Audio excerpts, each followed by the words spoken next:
vamos falar um pouquinho da advocacia previdenciária e seus reflexos. E aí a gente tem muita coisa nova aí, né? Principalmente no que tange a MP 739. Bom, aí está meu e-mail, não sei se dá para ver, está lá meu Facebook também. Tranquilo? Beleza. O pessoal está cansado, hein? Sim, né? Sim, né?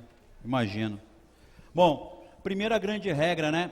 Tá lá, né? Um slide que eu começo já há mais de 12 anos, abrindo mais ou menos desse jeito, né? O vilão, né? Venha sozinho, você não precisa de ninguém. É uma retórica do INSS. Ele não quer o advogado lá, né? Principalmente no processo administrativo. Como o André Veras falou, para quem sabe um pouquinho de processo administrativo, o processo administrativo, ele é mais eficiente que o processo judicial, cerca de mais ou menos 500%. 500%.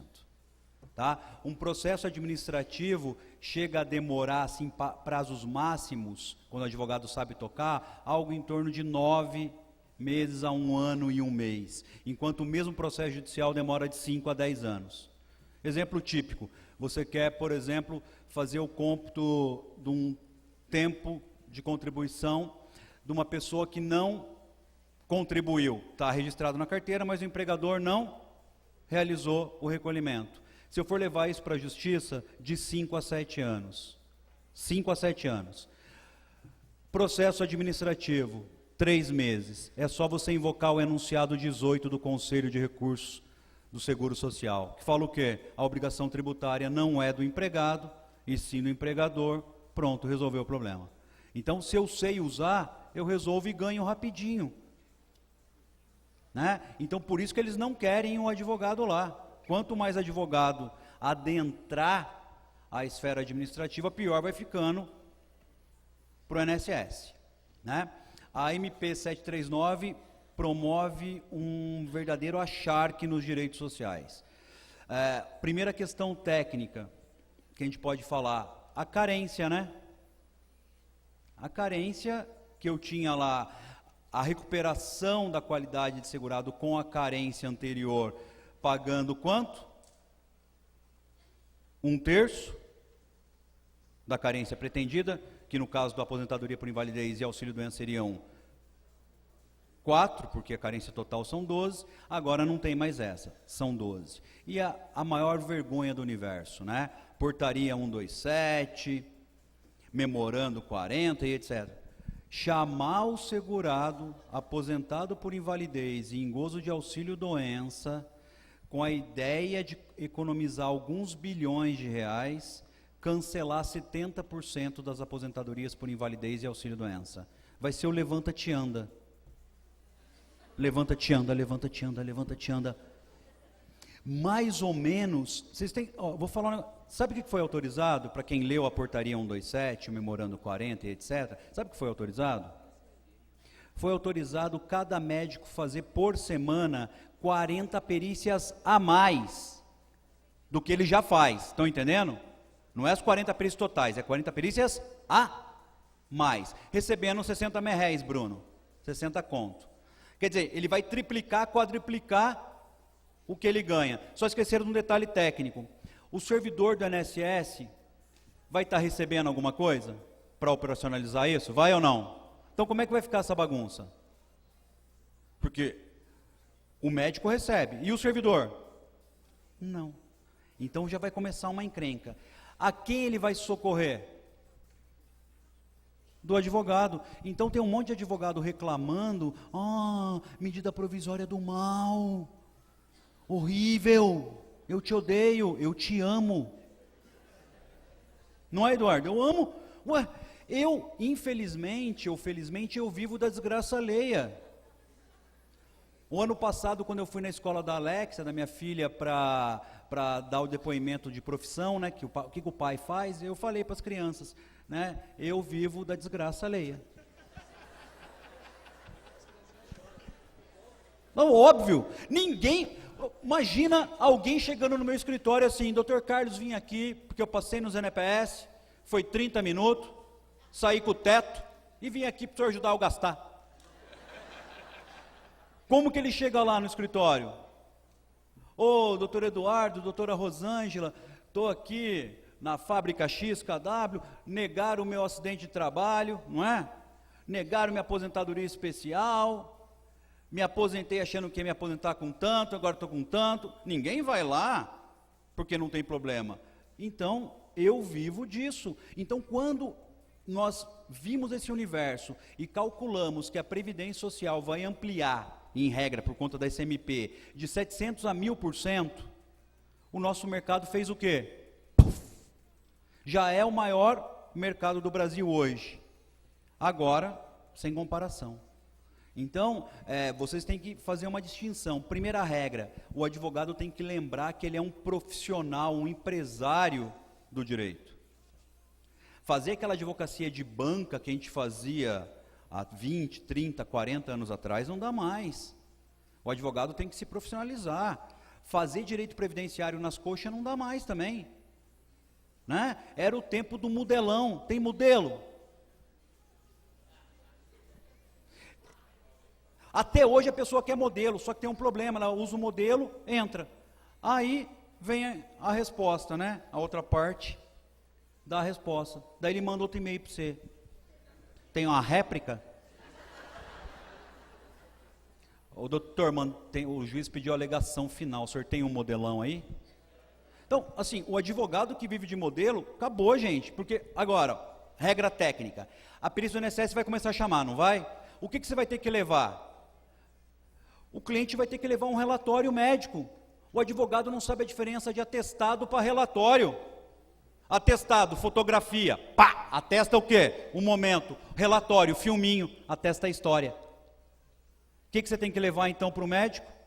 Relatório. O que você vai ter que quesitar agora para o Poder Judiciário falar? O tempo que o cara vai ficar. Porque se não tiver tempo, o que o INSS faz? Levanta-te e anda.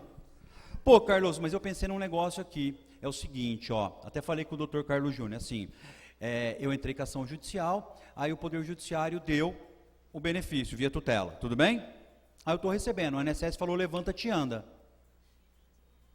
Certo? Porque passou por uma nova perícia. E o INSS falou o quê?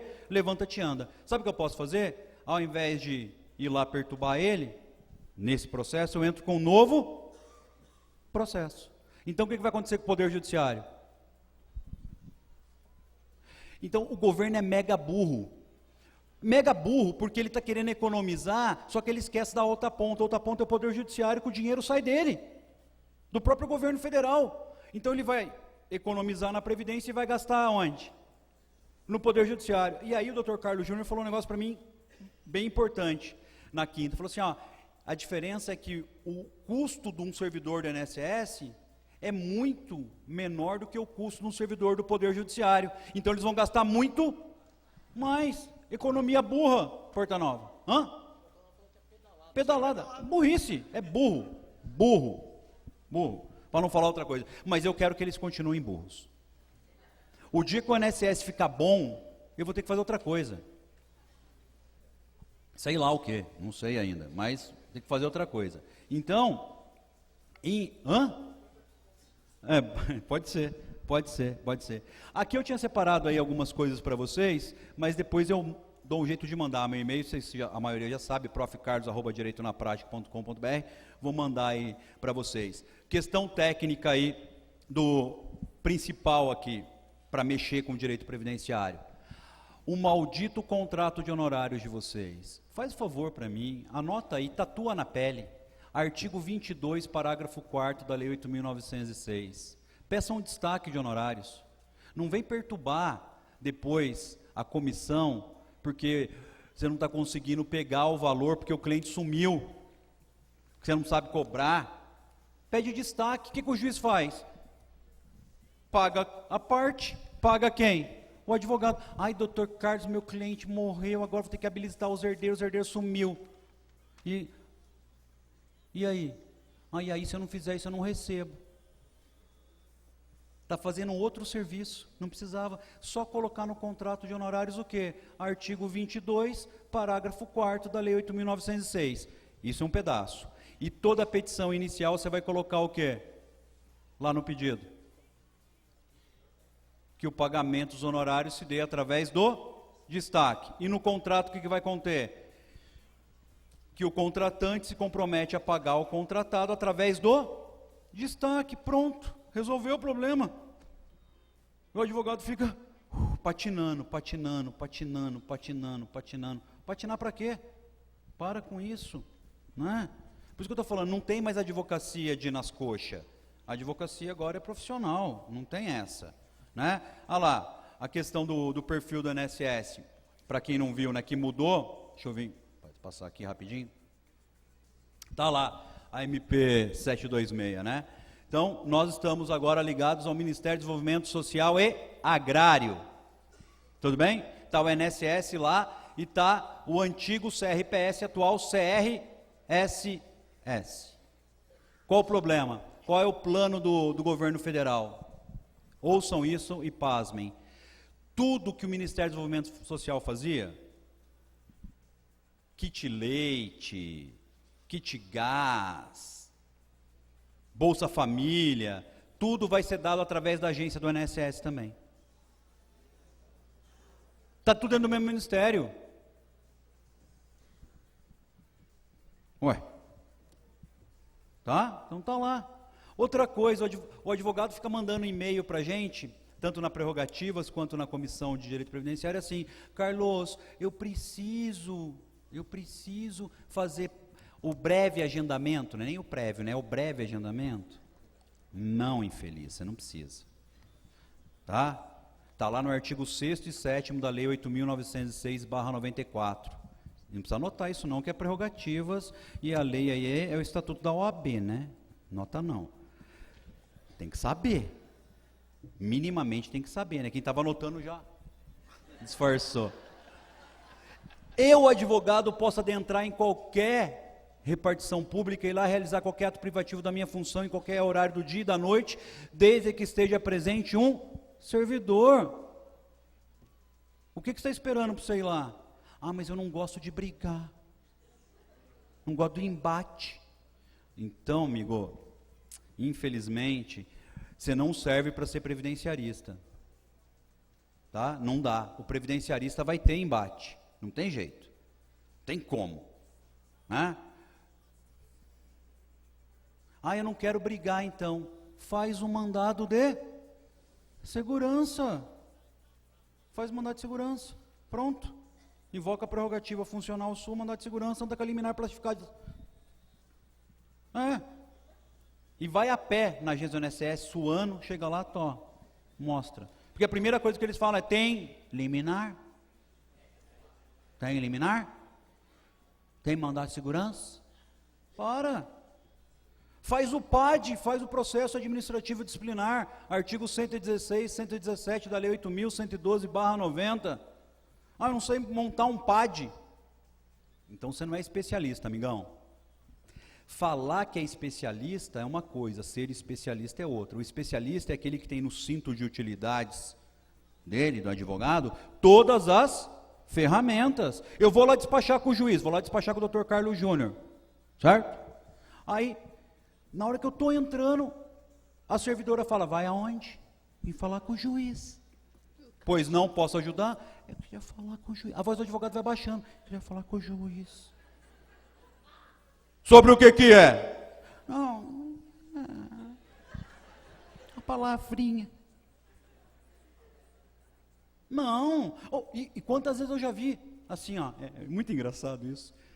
Era assim, não sei se você lembra, Lé, era assim, ó, na porta do gabinete. Não atende.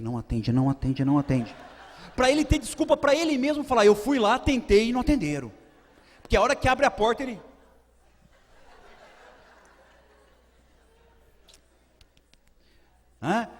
Passa, é o juiz? Não é, passa por ela. Pois não, posso dar, você é o juiz? Não, passa. Bate lá no juiz: excelência, gostaria de falar um pouquinho. Não atendo advogado, não despacho com advogado. Consulta parecer 14... Anota isso aí, agora tem que anotar, porra. Consulta parecer 1465 CNJ. O advogado tem o direito de despachar com o juiz em qualquer horário. Acabou, vai lá. Lei Complementar 35, Loman, lá perto do artigo 33, o juiz tem que dar a palavra, me nega a tutela e eu faço o recurso necessário. Ah não, Carlão, não dá, porque é Jeff, filho, e Jeff não tem agravo contra a tutela, é porque você é uma porta. Artigo 2º, inciso 1, da resolução 347, com a redação que foi dada pela resolução 393, recurso inominado contra a negativa de tutela, mas eu não sei fazer, Carlos, e é um caso de desaposentação, e o juiz do Jeff, aquele candango, não é você, viu, Carlos Júnior, você é gente boa, ele é amigo nosso. Ele é vara federal. Você é vara federal, você é mais poderoso, a sua vara é mais poderosa, né? Tá bom. É federal a vara. O juiz do Jeff é outra categoria, né? Tá bom. Carreira. E é uma desaposentação, e o juiz do Jeff fez o quê? Negou. Você pediu uma tutela de evidência pelo 311, inciso 2, e ele negou por falta de urgência. Primeiro, que tutela de evidência não precisa ter urgência. Não precisa ter urgência. Precisa ter o quê? Prova documental do que você está falando, e ter o quê? Um repetitivo, por exemplo, que no caso aqui seria o quê? O 13.34.488 e a PET 9231. Mais a questão de ordem número 16, se você quiser amarrar a TNU lá pela TNU, ok. Mas o juiz negou. Aí você descobriu que você pode agora fazer um recurso que parece com agravo, mas não é agravo, que está na resolução 347, combinada com a 393, artigo 2º, inciso 1. Tá bom, Carlos, mas se a turma recursal negar, é porque você continua uma porta. Porque você só foi ler o que eu falei, não continuou lendo. Se você ler o parágrafo 3º, do mesmo artigo, ele vai falar o quê? O relator é obrigado a dar provimento. Quando? Quando tiver repetitivo. Tem repetitivo? Tem. O que o relator tem que fazer? Dar provimento. Vocês estão entendendo? Então, quando eu sei o que eu estou fazendo, eu ganho ação. A primeira tutela de evidência a nível Brasil mais rápida foi nossa. Um caso da aposentação. 9 dias. Em 9 dias, agora já saiu em 8, 9 dias com sentença, tá? Então, eu tenho que começar a ser mais diligente, entender a matéria fática do direito previdenciário. Agora, eu não sei me portar, eu não sei me vestir, eu não sei falar, eu não conheço o direito, eu quero falar porque eu sou advogado, eu acho que eu manjo, mas não manja porra nenhuma. Então, antes de qualquer coisa, você tem que estudar profundamente o tema. Para você ser um especialista, tem que conhecer profundamente a matéria. E quando eu falo em direito previdenciário, você vai ter que ser um especialista em direito administrativo, conhecer tudo sobre a lei 9784, de 99. Vai ter que conhecer tudo sobre processo civil. Mas não é o processo civil normal, é o processo civil previdenciário. Por exemplo... Vou citar aqui o Dr. Carlos Júnior, uma situação aí pitoresca que aconteceu, depois você me bate, que ele vai me bater. É assim, ele estava numa audiência, e aí o advogado, ele negou determinada coisa, o advogado levantou a mãozinha e falou assim, agravo Vossa Excelência de forma retida. Aí ele parou a audiência, olhou para o advogado e falou, então doutor, o novo CPC não existe mais agravo retido. Podia dormir sem essa, né? Podia ou não? Lembrar que no novo CPC não é aplicado ao JEF, só no que compete. Tem advogado invocando o novo CPC para aplicar no JEF. Não dá. Só quando o JEF autoriza. Só quando a lei 10.259 ou 9.099 autoriza, e o advogado quer fazer comparação. Então, é novo sistema processual, o sistema JEF é novo. Aonde vai a maior parte das ações, não é JEF? Então você tem que conhecer. Vou ter que conhecer questão de ordem, resolução, vai, por exemplo, tem que conhecer lá, que está lá na resolução 345, lá no artigo 45, como fazer a reclamação para a TNU. Quem já fez uma reclamação para a TNU? Quem sabe a fundamentação de uma reclamação para a TNU? Você invoca a questão de ordem 16, falando o quê? Todo o JEF está vinculado pelo que a TNU falou. Aí o juiz aqui primário fala não. Aí você não sabe fazer a reclamação, porque você não leu a resolução 345. Aí não dá. Aí você quer ganhar? Não tem como ganhar. Aí você quer fazer advocacia rápida? Não tem como ser rápido. Você não sabe o que está fazendo. Oi, Guilherme. Eu ouvi. Mas se você souber fazer da forma correta, ela funciona. Vou te dar um exemplo. A TNU não conhece a questão de ordem 16. Esse é o problema. Importa não, você tem um problema técnico com a TNU. A TNU tem Alzheimer. É. Eles fazem questão de ordem 17. Você tem um problema com o juiz da TNU. Não, toda a TNU. Não, tem decisão boa, tem decisão boa, tem decisão boa. É só ser Não, por Guilherme, não vamos, não vamos. sobrenome, não Tem várias decisões da TNU excelentes. A própria decisão da decadência da TNU é interessante. Hã? A questão de ordem número 20 tem várias bem importantes. Então eu tenho que saber. Hã? Súmula 81. É que naquele julgamento que o famigerado juiz federal fez, ele julgou contra a própria súmula 81. Assim, não falando nada contra e nada a favor, se eu falo, a maioria que é meu aluno já sabe, que eu sou meio porra louca, que eu falo, que eu brigo, tal. Mas é meu estilo. Se você pegar meu livro, você vai ver que no meu livro eu falo do mesmo jeito que eu falo dando aula. O que eu não posso é, enquanto professor, às vezes falar uma coisa e como juiz julgar outra, que foi o que aconteceu. Você pega o livro, o posicionamento da pessoa, ele fala A, aí julga B. Isso aí já não dá para fazer. Não falei o nome da pessoa, mas só para entender. Tá? Aí não rola. Aí não dá. Tá? E aí, só para vocês anotarem lá, ó, portaria 127, resolução 233, memorando 40, parecer CGU e, bonitão, olha que legal, o cumprimento judicial. Os caras fizeram um modelo de cumprimento judicial. A maior parte da pessoa nem conhece isso. Né? Vamos ver se vai abrir aqui nesse computador carroça. Tá? Vai estar lá no anexo 2 do memorando circular número 40. É o quê? O que o INSS vai estar enviando no Poder Judiciário.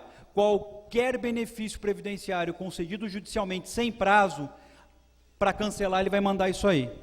Tudo bem? E vocês têm que conhecer. Então, tudo isso que eu estou mostrando aqui, porque a principal alteração é na aposentadoria por invalidez e é no auxílio-doença, vocês vão ter que conhecer. Tá? Então, quem quiser ir tirar foto, que eu acho que é até mais rápido. Por que fecha aqui, André? Nossa, fechou. Quem quiser tirar foto até disso aí, para depois pesquisar, né?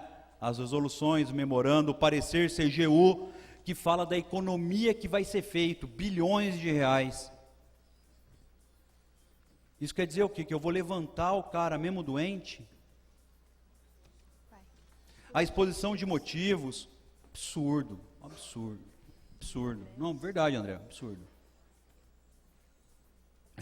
Totalmente absurdo. E aí, vindo nas novas novidades aí que vai vir, eu e o Theo palestramos no Conselho Federal sobre a idade mínima. Uma coisa que vem agora, então, é a idade mínima. Só a idade mínima? Não. A alteração da pensão por morte. A pensão por morte hoje que é paga, né, para o cônjuge, e o cônjuge não precisa mostrar dependência econômica, a partir da alteração vai precisar demonstrar o quê? Dependência econômica, vai ter que mostrar que precisa. Hoje, eu posso receber uma pensão por morte da Samanta, Acho que eu vou virar dona de casa. certo? Eu vou virar dona de casa. E tá com uma aposentadoria, posso ou não? Eu vou virar dona de casa. Não vai mais poder acumular. Ou eu tenho a pensão por morte, ou eu tenho a aposentadoria. Maioridade previdenciária, hoje 21, cai para 18. Carência dos benefícios, que em regra são 180 meses, alçam para 240 meses. E a principal regra, vocês podem ver que vai ser essa que vai passar. O que o Michel Temer está tentando fazer? E aí você tem que ver os sinais, quem está mais próximo dele. Quem está mais próximo do Michel Temer é a força sindical.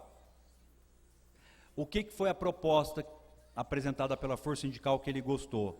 A alteração previdenciária a partir do ano de 2001.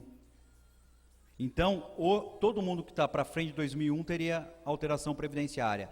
Nova idade mínima, o novo tempo de contribuição que deve alçar para 40 anos de tempo de contribuição. Tudo bem? Mas pega quem? 2001 para frente. Por que 2001? Se eu fizer a conta, 2016 menos 2001 vai dar 15 anos. São pessoas que ainda não estão no mercado de trabalho, que vão entrar. Até ideia simpática. O que é ruim é esse bando de alteração que vai ter. Que nós concordamos com alguns pontos que devem ser alterados? Sim, concordamos, a gente tem que evoluir. Obviamente que ninguém está aqui para falar que a Previdência vai ficar superavitária para sempre. No próprio estudo da Denise Gentil, que a gente viu no Conselho Federal, a Previdência está em declínio, ela está caindo, esse ano, o ano passado fechou em 20 bi. O superávit de 2015, 20 bi, 11 bi. 11 bi. 20 Então, bi foi antes de fechar. A Denise Gentil disse 20, mas não, 11 bi. então está caindo. Então, obviamente que eu tenho que pensar no futuro. Só que eu tenho que pensar no futuro da forma correta, garantindo o que a gente chama de direito expectado. Ou não é expectativa de direito. Expectativa de direito é uma outra coisa. Então eu tenho expectativa de direito, direito expectado e direito adquirido. Direito adquirido, já tenho todos os direitos, uso a hora que eu quiser. Expectativa de direito, estou olhando, falo, nossa, talvez é um encaixe lá naquela bagaça. Direito expectado, eu entrei no sistema, me apresentaram uma regra, eu falei, ok, gostei da regra, já estou no sistema. Aí quer mudar comigo no jogo? Não. Então, isso o Temer está fazendo mais ou menos de forma interessante. Agora, o que vocês têm que entender é, para de ficar bravo com reforma previdenciária. Cada hora que tem uma reforma, o que acontece com o escritório de vocês? Ele entope. Hoje tem fila no escritório, sabe fazer o quê? Para fazer cálculo de aposentadoria. Não é que ele vai aposentar agora, só para saber se ele vai aposentar e quanto que ele ganharia. Eu estou ganhando dinheiro agora em consultoria para pessoa física. Eu tenho que aproveitar isso. Ah não, ó desgraça, ó vida, ó azar. Para tudo, né? Para tudo, não dá. Né? Então, postura de advogado. Outra coisa, a gente está lá com as aulinhas de marketing lá na Comissão de Direito Previdenciário, agora vem aula de gestão de escritório no mês de setembro com a doutora Kátia. Todo mundo está convidado, é gratuito, gente. Faz, porque eu estou cansado de ver advogado que não sabe falar, não sabe se manifestar, não sabe se vestir. O advogado não sabe se vestir. Ele vai despachar com... Vou falar porque a gente falou isso no vídeo, tá? Foi despachar com o Dr. Carlos Júnior um dia lá, e eu estava lá porque eu tinha ido buscar ele, umas 7h pouco da noite. E aí, a advogada veio despachar um mandado de segurança urgentíssimo, e falou, doutor, preciso que o senhor analise o mandado de segurança, porque é urgentíssimo, e assim, ele fez assim para ela, então doutor, mas o senhor não acha melhor, ele fez, então melhor voltar outro dia. Ele não falou nada, ele não abriu a boca, e ela foi embora sem despachar. E ele falou assim, pior que eu era o juiz do plantão, era eu mesmo, ia vir para mim. Então, o advogado se queda, entendeu? Vai de calça jeans. E não? Vai de calça jeans. Vai. Quantas vezes? Olha lá, o infeliz. Olha lá. Tem essa foto aí. Porteiro. Não? Severino Gouveia. Não, tem Severino aí na... Carlos, pra eles verem o que uma mulher faz na vida de um homem. Para vocês verem o que uma mulher faz na vida do homem. Não vou falar nada. Não dá para ir assim. Então, para tudo. É uma palestra que a gente faz tempo, mas... Não, Brunão? É outro nível, né?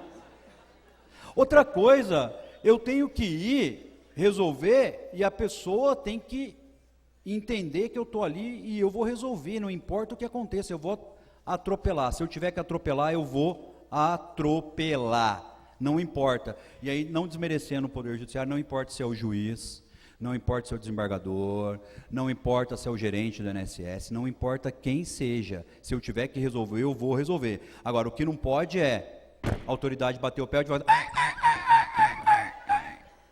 Entendeu? Não, vai lá. O juiz não despacha. A gente foi despachar o mandado de segurança da OAB, aqui em São Paulo. A doutora não recebe advogado. Falei, então. Falou pra pessoa errada. Mas ela vai receber. Não falei isso não, mas ela vai receber. Fala para ela que eu estou fazendo um pedido correcional, um ferimento da resolução, consulta parecer 1465. Pronto, rapidinho, velho. Fomos lá para protocolizar o serventuário. Eu falei, remessa extraordinária. Ele falou, o que é isso? Eu falei, tá aí, papelzinho aí para acelerar, distribuir agora. Ele falou, mas isso é uma injustiça, o senhor vai passar na frente de todo mundo aqui? Eu falei, alguém mais alegou remessa extraordinária? Não, então eu vou. Eu vou, mas eu tenho que conhecer o que eu estou fazendo, eu não conheço, como é que eu faço? Como é que eu faço? Ué, ai, medinho. Ai, Carlos, eu tenho medo. Bom, se você tem medo, aí você não pode ser advogado previdenciário, não tem jeito. O medo não combina com a gente. O nosso tem que ter sangue nos olhos, cabelo na venta, entendeu? Tem que ser, tipo, quando eu estou advogando, quando eu coloco isso aqui, e eu saio de advogado, eu estou do mal. Estou do mal. Eu vou atropelar quem quiser, que tiver que atropelar. Vou falar cadê o André? Não está aí, cadê o Andrezinho? André, nós vamos despachar com o antigo coordenador do GEF, né? Ele prometeu mundos e fundos, não fez. Fez tudo ao contrário. Meti-lhe uma representação no CNJ. O Carlos não tem conversa, não tem diálogo. Eu vim conversar, você não cumpriu o que falou. Aí o CNJ mandou ele cumprir. Ué, é assim que funciona.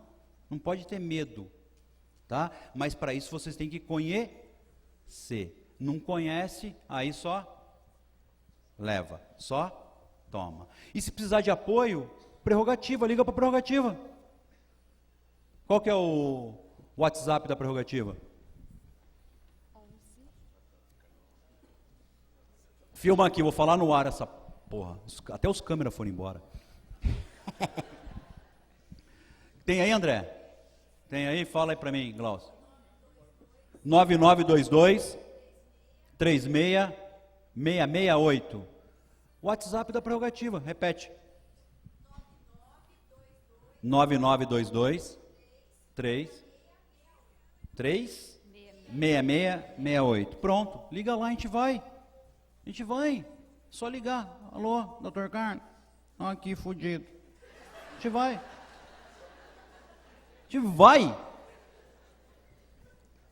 E resolve. O Bruno lembra. O Bruno foi um dos meus. O Bruno tá ali, aquele rapaz careca ali, tá ficando igual eu. O Bruno foi um dos meus primeiros monitores em 1900 e bola, né, Bruno? Depois ele me abandonou. Mas o Bruno lembra. Ficou rico. Mas o Bruno lembra. A gente vai. Agora, o advogado não vai. Ensinar direito previdenciário tem duas formas, ou ensino a teoria ou ensino a prática. Eu optei pela prática, nada contra a teoria. Nada contra a teoria, mas é a prática que eu ganho dinheiro. Eu dou aula para advogado. Você quer saber? A pergunta que você faz para mim é assim, como é que eu entro com a ação, Carlos? Como é que eu ganho a tutela de evidência? Como é que eu faço a ação do teto? Entendeu? Aonde que vem meus honorários, né, Zé? Ou se pergunta assim, de acordo com a filosofia institucional do direito previdenciário, o artigo 1º, inciso 3 da Constituição Federal, que determina o conceito máximo de dignidade da pessoa humana, adjacente. Não dá. Não dá. Então, se é o que a gente pode falar para vocês aqui, já deve ter estourado todo o tempo, não sei nem que horas são. Mas tu pode. Aliás, tem muita gente que eu não conheço. Quem não me conhece aqui que eu não perguntei? Bastante até. 3, 4, 5, 7, 8, 12. Tá bastante. Então, só um aviso aí. Eu preciso contar uma história que eu sempre conto, Edson. Se eu não contar, eu vou embora triste. Né? Há muitos anos atrás, numa galância muito... Não, isso é outra coisa. Há muito tempo atrás, um advogado teve um problema com o juiz. Né? E aí, lá na cidade da Leia, da Rosângela, do Eduardo, E aí o juiz deu voz de prisão pro advogado. O advogado com medo, apavorado, pega o telefone. Na época era aquele DPC da Motorola. Liga pro presidente da OAB, o presidente da OAB chega lá, fala: o que está acontecendo? Estou preso.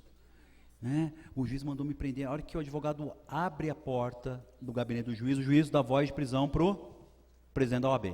O presidente da OAB, Alexandre, em ato contínuo, deu voz de prisão para o juiz. Os dois presos. Fudeu. Quem chega para resolver o problema?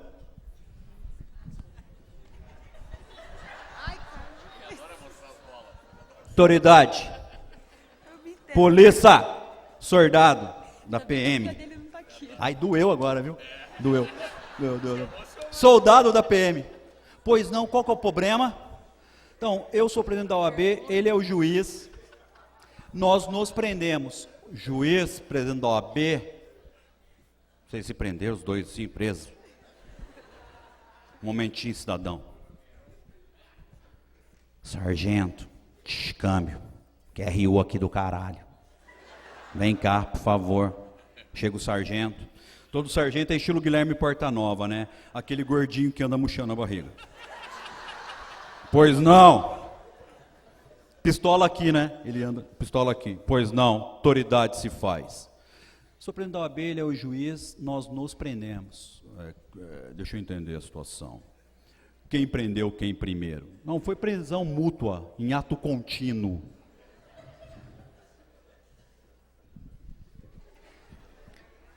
Tenente, pelo amor de Deus, ferrou tudo aqui, vem pra cá voando, juiz, OAB, tudo preso. Tenente, famoso bumbum de aço, tem tenente aí não, né, pelo amor de Deus, né? Todo tenente sai do barro banco com a calcinha assim, né? Pois não, que eu posso ajudar? Ó, que é o presidente da OAB, ele é o juiz, nós nos prendemos, como é que resolve? O que vocês sugerem? Vamos pro DP. E aí foi todo mundo por DP. Nessa já estava todo o Poder Judiciário e todos os advogados. Né? Vai aquele comboio de carro. Delegacia da Rua Humaitá ainda era pintada de azul. Ainda é. Ainda é pintada de azul? É. Ainda é, puta merda, faz tempo pra caramba. Nessa o presidente da OAB de São Paulo, e o André achou, pode até colocar aí, né? Acha no Google, né, André? Vocês acham no Google essa história, tá? Pra vocês verem que é venérea. É verdadeira. E aí, o que acontece? O presidente da OAB ligou aqui para a Prerrogativa São Paulo, a Prerrogativa colocou 3 caras num helicóptero e foram para São José. De carro dá 45 minutos, 50 minutos. De helicóptero, sei lá, 5, 10 minutos, não sei. E aí tá o delegado lá do lado aqui, a OAB, advogado nem fala, né? Poder Judiciário, tem que se fuder, vai se fuder todo mundo, os advogados do caralho, pá. E o delegado assim, né? Aí aquela portinha bang bang, faz flact. Eu vi ela fazendo em câmera lenta, flact. Entra 3 caras de terno escuro, gravata preta, assim, nós somos a OAB, qual o problema com o nosso membro? O delegado fala que não tem problema, que tem solução. Quem são esses caras? É a prerrogativa. Meu Deus, Nessa toca o telefone, presidente do tribunal, fala com o delegado, fala com o juiz, moral da história, né? Revogaram-se as vozes de prisão reciprocamente, ok, né? O advogado tinha cometido, entre aspas, o crime de desacato, e o juiz? Abuso de autoridade. Qual que é afiançável? O juiz vai precisar de quem? Tudo bem? Primeira regra. Segunda regra, eu lembro que eu era fixo no balcão. E a gente zoava, viu, o advogado chegava lá, né? E quando a Léa dava uma folga, o advogado chegava lá, eu falava, o processo está concluso. Bom, eu queria ver, vai sair da fila, vai voltar para o último da fila. Ah, então eu não quero ver, não. Não, quer ver sim, quer ver. Né? Tem que pedir para ver. E aí eu lembro que o advogado chegou no balcão assim, eles passavam, pegavam o print, entregavam o print com o número do processo. Tudo bom, Carlos? Pois não, doutor. Pega o meu processo. Falei, o senhor está com o print aí? Ele Foi só assim. Tinha acabado de sair no jornal. Advogado prende juiz. A foto do presidente da OAB assim, ó. E a foto do juiz assim. Saí correndo atrás do processo do cara, não sabia nem qual. Vou pegar todos. Prendeu o juiz? O que eu sou? Nada? E aí fica a mensagem para vocês. Nós somos a OAB, a maior entidade de classe desse país. Quase 1 milhão de membros. Colocamos presidentes da República, derrubamos presidentes da República, mudamos a história do país. São Paulo ficou conhecido no Brasil inteiro como a OAB de ferro no tempo da ditadura. A única entidade representativa de classe que se opunha contra o regime ditatorial era quem? A OAB. Então se imbue disso, lembra que você é o escudo, mas você também é a espada. Se inflama. Eu nunca vi advogado que não é inflamado. O advogado levanta de manhã, ó vida, ó dia, ó azar. Tá que pariu. Ouvi aquele viado do Arismar falar que vai ganhar 3 milhões, viado do cacete, e eu ganhando 1,5 conto. Porra! O Arismar não contou a história dele. Ele vendia leite, gente. Ele vendia o almoço para comprar janta. Vocês estão achando que é brincadeira? O escritório dele era dentro do carro velho que eles andavam. Hoje, graças a Deus, o cara é milionário. É milionário, tem que falar mesmo, que se foda, é milionário. Ué, caralho. Eu acho engraçado as pessoas não quererem valorizar quem venceu na vida. Venceu na vida, saiu da... E foi pro... Agora, você quer ficar ganhando 1,5 conto, 2 conto, 3 conto? Para, ó. O mercado está aí, está explodindo, vai para cima, vai com tudo. Nós somos a OAB!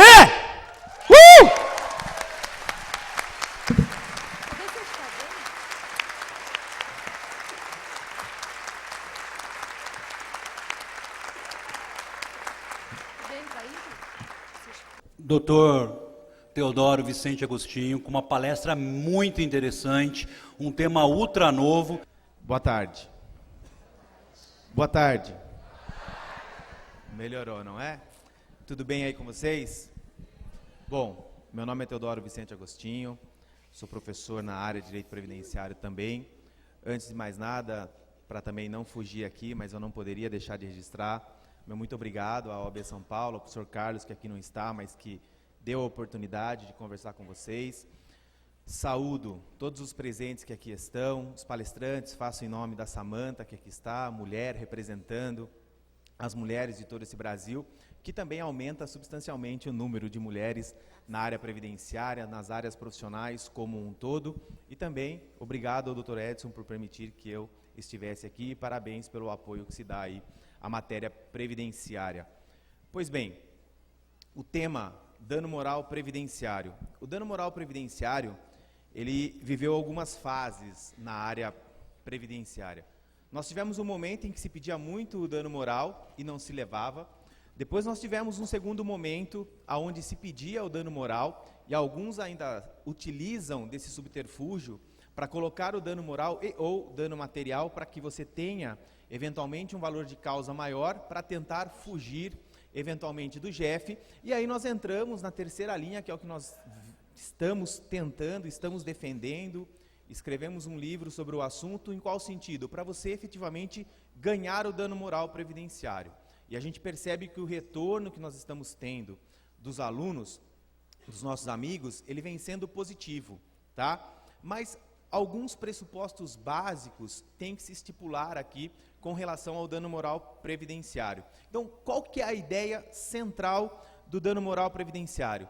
Da mesma forma que todas as medidas que o INSS propõe vêm com aquela, é uma medida socioeducativa, é uma medida educativa / punitiva, então a ideia nossa com o dano moral também é essa.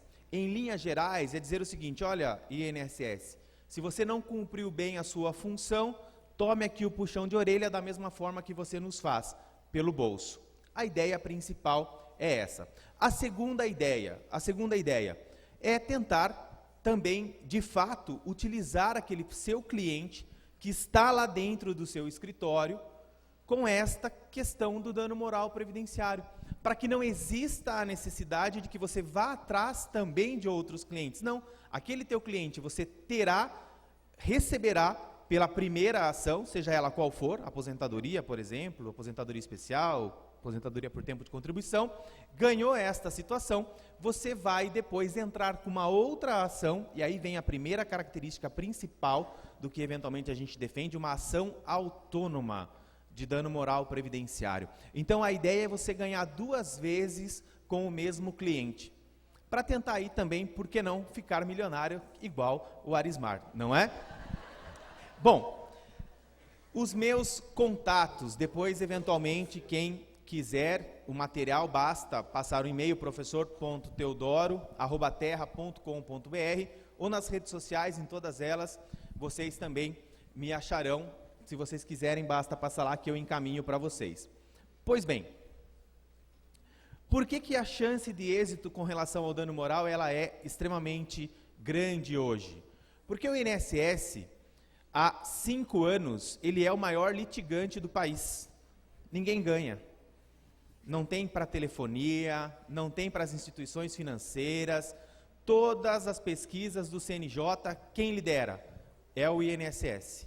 Tanto que o CNJ já diz, a boca pequena, que não colocará mais, Arismar, o INSS nas próximas pesquisas, porque já é hors concurso, já ganhou todas, não dá. Mas deste elemento, desta fonte, desse dado estatístico, é que a gente vê a grande possibilidade de prospecção que nós temos. É exatamente dessa demanda, dessa ingerência, dessa incompetência da autarquia previdenciária que surge, que nasce a questão do dano moral previdenciário. Vamos conceituar o dano moral previdenciário. Não vou ficar conceituando aqui a questão de dano moral. Eu só trouxe aqui rapidinho e vou chamar para uma questão, para que fique bem claro na mente de vocês a diferença de dano moral para dano material. Nós não estamos falando aqui de dano material. Não obstante algumas decisões que eu mostrarei aos senhores e senhoritas aqui presentes, terem as 2 condenações, o que nós estamos estipulando, o que nós iremos buscar é o quê? É eventualmente o confronto, a busca incessante pela felicidade. É aquela busca, e esse é o conceito de dano moral, tá? É isso que eu quero que vocês vislumbrem. Quanto aquela pessoa que você deu entrada na aposentadoria por tempo de contribuição lá no INSS sofreu pelo seu pedido não ser aceito naquele momento, ou por ter uma demora excessiva na concessão, ou por ter extraviado a documentação. Eu consigo valorizar esse tipo de situação? Ou melhor, valorar? Não. Então é daí que advém a questão do dano moral previdenciário. A segunda situação, tá? A segunda situação, indo em frente aqui. O que é esse tripé do dano moral previdenciário que eu tanto defendo? A primeira, já disse para vocês aqui en passant, uma ação autônoma de dano moral. Se você quiser efetivamente ter chance de êxito, você terá que entrar com uma ação autônoma. Tem exceção? Tem. Claro que existem algumas exceções. Porém, regra geral, o que nós estamos observando é que as suas chances crescem substancialmente se você entrar com uma ação autônoma. A segunda característica desse tripé, ganhe a principal primeiro. Tá, Teodoro, o que você quer dizer com isso? O que eu quero dizer com isso é o seguinte, resolva primeiro aquele pedido. Qual é? Exemplo hipotético. Deu entrada na aposentadoria especial num determinado cliente. O INSS não reconheceu o período. Você não se emocionou, certo? Tem conhecimento da matéria, ou recorreu administrativamente, ou foi para o judiciário. Seja na esfera administrativa superior, apenas para didaticamente a gente entender, ou seja na esfera judicial, você obteve o êxito daquela negativa da autarquia. Está aí a prova que você precisa.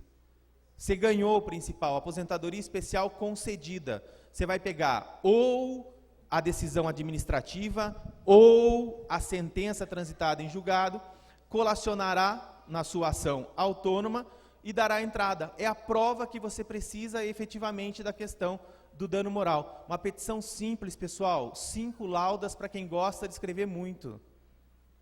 5 laudas. Posso escrever mais? Não, 5 laudas, já com espaçamento duplo, tamanho letra 14.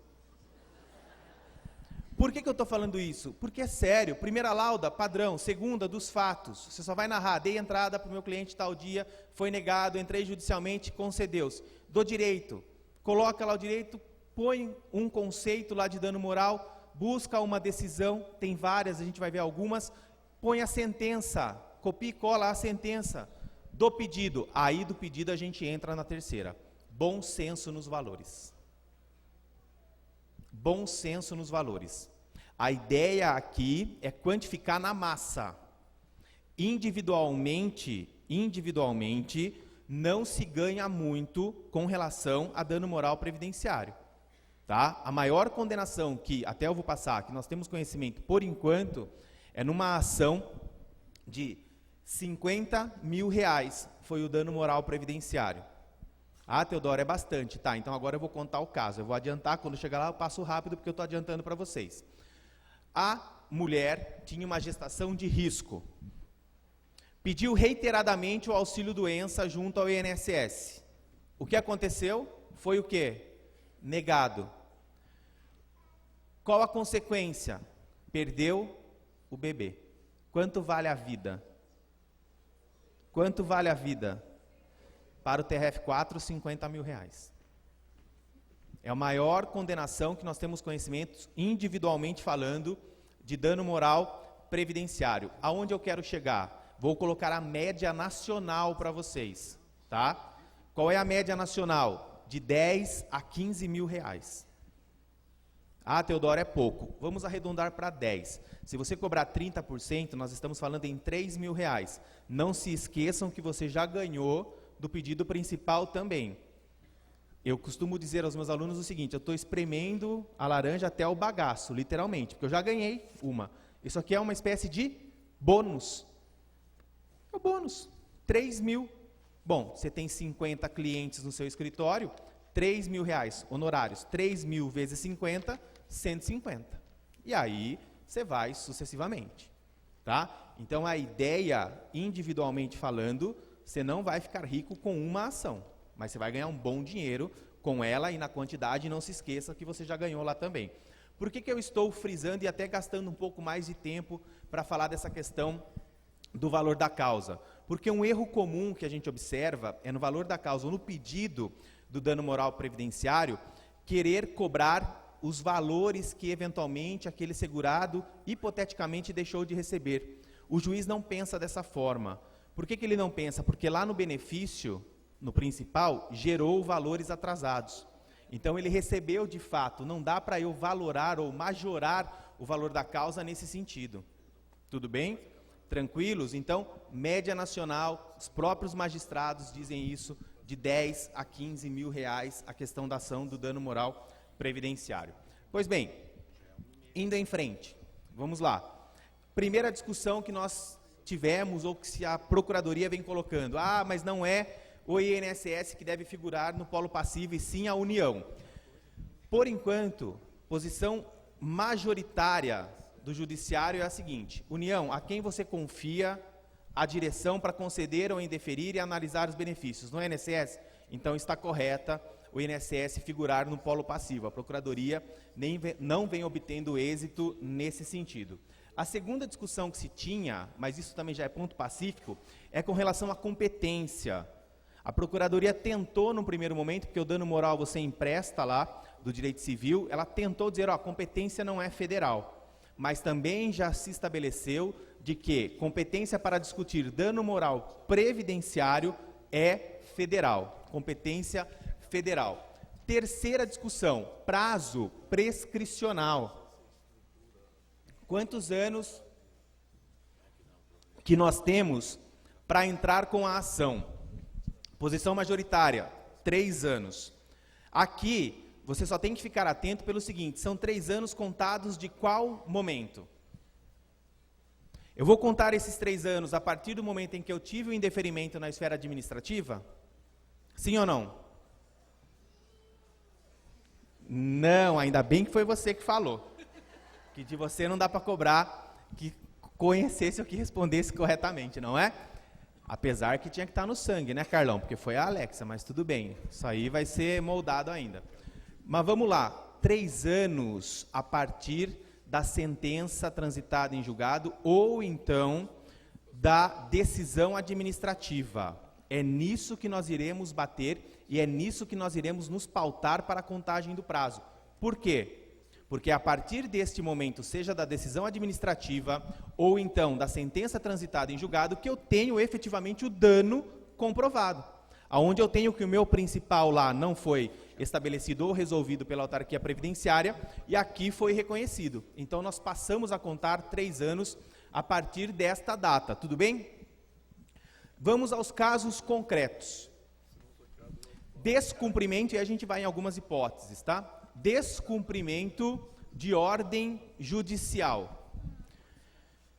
Percebam que eu deixei até destacado ali, uma coisa não elimina a outra. O fato, eventualmente, de o INSS não cumprir a ordem judicial, não exclui o direito de se eventualmente pedir multa, pedir prisão do gerente, do diretor regional e por aí vai.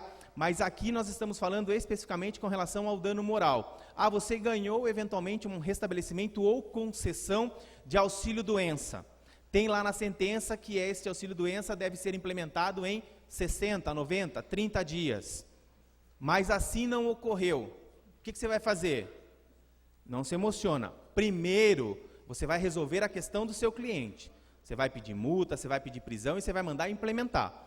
Após isso, você tem efetivamente o quê? O registro, a comprovação de entre a ordem e quanto tempo foi que o INSS cumpriu aquela ordem judicial.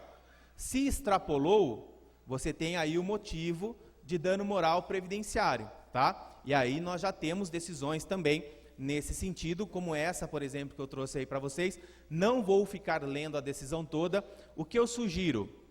Eu deixei as ementas das decisões, depois quem quiser o material, porque a ementa, ela te fornece parâmetros de pesquisa. E deixei o número da decisão para que você entre e veja o inteiro teor, porque isso lhe dará subsídio suficiente para a sua petição. Tá bom? Tranquilos? Então vejam aqui nessa decisão o que está maiorzinho ali, pagamento não dos danos morais, mas, olha só, dos danos materiais, foi específica e concreta o fato de ter sido descumprida pela autarquia a ordem judicial dada para que fosse o valor do desconto relativo ao empréstimo consignado, depositado em juízo e não repassado, e e por aí vai. Uma clara, então, ordem descumprida, e aí, como consequência, aqui não foi nem o dano moral, foi o dano material. Tá? Tem mais decisões? Tem, claro, tem mais situações. É óbvio que nós temos cerceamento de defesa, questão de devido processo legal, ampla defesa e contraditório. Olha que bacana essa decisão. Essa decisão, o que acontece? A parte autora não foi intimada de maneira correta, e aí, o que aconteceu no presente caso? Vamos ali no verdinho, tá? No que tange a fixação do valor da indenização por dano moral, vem entendendo nossa jurisprudência, olha só, que esta não deve contrariar o bom senso, mostrando-se manifestamente exagerada ou irrisória, não havendo, no entanto, critérios objetivos para a fixação da indenização a este título. Aqui estabeleceu-se R$5.000.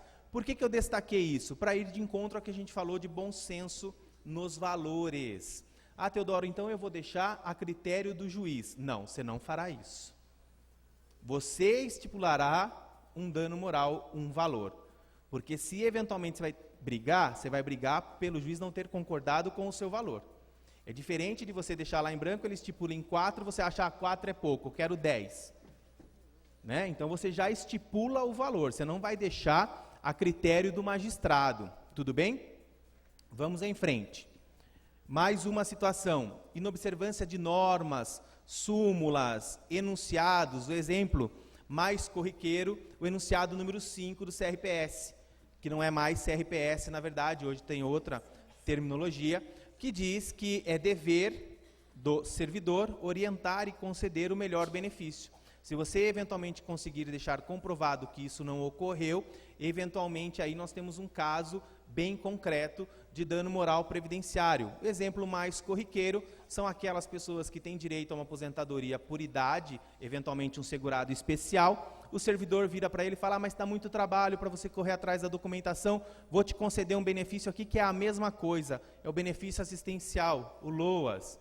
Não, não é a mesma coisa, não tem 13º e quando essa pessoa vem a óbito, por exemplo, também não gera a pensão por morte, tá? Um caso só para que fique bem claro e evidenciado aí essa questão de descumprimento de enunciado. Aqui tem uma decisão bem interessante até com relação a isso. Vou dar uma passada, tá? Porque depois vocês terão acesso. Essa decisão que está aí, ela é relativamente nova e ao mesmo tempo interessante porque ela sai um pouco do campo do regime geral e entra no campo da previdência complementar, da previdência privada. Então é algo até meio que inédito. Em qual sentido? E aqui não é que teve afronta a alguma ou outra ordem específica, não. Aqui o órgão que eventualmente administrava essa carteira ficou criando óbices lá no regime geral. Já tinha sido concedido a pensão. Regra geral, a previdência complementar tem que seguir o que se decide junto ao regime geral, mas não foi o que aconteceu, e eles começaram a pedir vários documentos, sucessivos documentos. Eu ia lá, traz a certidão de óbito, é só isso, dava entrada, vinha lá, exigia, não, faltou o RG, bom, é só o RG? Não, agora falta o CPF. É só o CPF? Não, agora eu quero o título de eleitor. E assim foi. Essa previdência, para vocês terem uma ideia, era administrada pelo Bradesco. E aí a gente quebra também uma ideia de que contra grandes instituições é difícil de se obter êxito. Ao contrário, aqui, por exemplo, em decorrência desta ou deste vai e vem, a condenação em dano moral previdenciário foi no valor que vocês estão observando aí, um valor bem interessante, que é de R$10.000. Teodoro, é muito pouco, porque é Bradesco. Lembre-se lá do início dos pressupostos que nós estabelecemos, dentre eles a questão de bom senso no valor. Tá? Aqui é um dano moral em decorrência do quê? Da excessiva burocracia exigida pela autarquia. Tudo bem, pessoal? Tranquilos? Estão com fome ou não? O almoço por conta do Carlos hoje. Ele que disse, não fui eu. Não é, Carlão? Você sabe que o Carlão só tem essa cara de mal, né? Mas ele tem um bom coração. O almoço é assim, eu recebi hoje, viu, Theo? Recebi hoje, das mãos do Dr. Edson Maluf, o cartão corporativo Infinity Legale. Fechou. Tranquilo. Rebouças Ventaragano na veia, então, hein? Bom, vamos lá. Mas eu queria aproveitar até fazer um corte aqui, porque a hora que eu comecei a falar, o Carlos não estava aqui. E ele tem essa cara de mal mesmo, mas no fundo ele é um bom coração. Então, Carlos, eu publicamente queria te agradecer pelo convite. As pessoas, muitos que não eventualmente nos conhecem, acham que existe uma grande guerra, uma grande briga, por eventualmente estarmos em instituições distintas. Isso não acontece.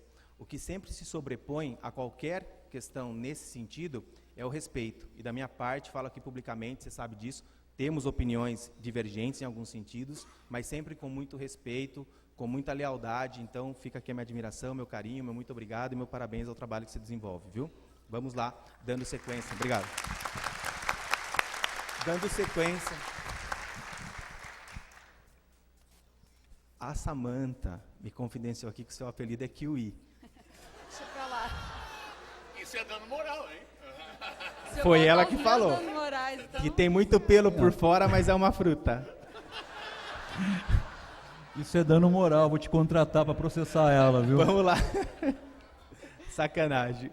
Vamos nessa. A questão do dano moral também, que muito se questiona Teodoro, mas e nos casos de perícia, benefício por incapacidade? Não obtive sucesso na autarquia administrativa, fui para o judiciário, lá houve a concessão, é caso de dano moral? Depende. Aí sim, você vai ter que fazer uma análise mais apurada, caso a caso. Porque o simples fato de ter sido negado na esfera administrativa e você ter um resultado positivo no judiciário, não significa que você obterá o dano moral previdenciário. Por quê? Porque o que se entende ou vem se entendendo é que nós temos duas opiniões técnicas distintas. Tá? Então tem que se observar com muito cuidado. Do ponto de vista capitalismo, até coloquei ali, se resultar eventualmente num agravamento ou em morte, do ponto de vista de dano moral previdenciário, excelente. Um exemplo foi o da gestante, que eu já passei para vocês. O outro exemplo, que eu trago aí, na verdade, a decisão, é essa que aí está. Ó. Olha o que aconteceu. Ela já tinha um problema de saúde, se não me falha a memória, é câncer, eu não lembro aqui, é isso mesmo, a despeito do câncer lá no final, de laringe, estado avançado que apresentava, foi conseguido pelo patrono, pelo advogada, demonstrar que o fato dela ter esperado todo esse período pela negativa na esfera administrativa e a posterior concessão na esfera judicial, o fato da espera agravou ainda mais o câncer, e aí ficou comprovado a questão do dano moral previdenciário. Ah, Teodoro, ele não conseguiu, ou ela não conseguiu administrativamente, está tentando judicialmente e no meio do caminho morreu. Do ponto de vista do dano moral, excelente. Você vai pegar, dar a entrada lá na pensão por morte, ver se na certidão de óbito constou esse problema, você vai pegar os indeferimentos e vai entrar posteriormente solicitando o dano moral previdenciário. Porque aí a gente tem um caso, percebe? A gente tem um nexo causal entre o fato, o meio e o dano. Tudo bem, pessoal? Tranquilos? Bora lá. Tem mais situações? Tem mais algumas. Vamos nessa. Essa a gente já viu. Presunção de fraude. Vou passar. Quanto tempo eu tenho, Carlos? Hã? Já estourou? Vixe. Ó, vou passar aqui rapidinho, então. Essa aqui é onde a gente tem muitas situações que é de crédito consignado descontado de forma equivocada. Rapidinho, como diria o Carlão, estou passando aqui rapidinho para falar para vocês o seguinte, tá? Vem com o tio. Ah, não é? Olha só, qual é a justificativa da procuradoria? A justificativa da procuradoria numa eventual defesa é a seguinte: não é responsabilidade da autarquia do INSS. Posição majoritária do judiciário. É sim, meu amigo. Porque lá na legislação, na lei que regulamentou a questão do crédito consignado, quem verifica se tem crédito, se tem benefício, quem administra é a Dataprev vinculada ao INSS. Então é responsabilidade sim do INSS, seja por crédito consignado descontado de forma equivocada, descontada além depois de já quitado, descontado ou feito de maneira fraudulenta, o dano moral previdenciário nestas situações será sim contra o INSS. E para não estourar mais ainda, só vou para a última decisão, porque depois vocês vão ter acesso. Bora lá, vou para o carro que o Arismar tinha no início. Ah, extravio de documento é bem legal, depois vocês dão uma olhada nas decisões. Olha o carro do Arismar aí, antes da atual situação. Não era, Arismar? Está aí a prova. Que é isso? É literalmente um carro velho.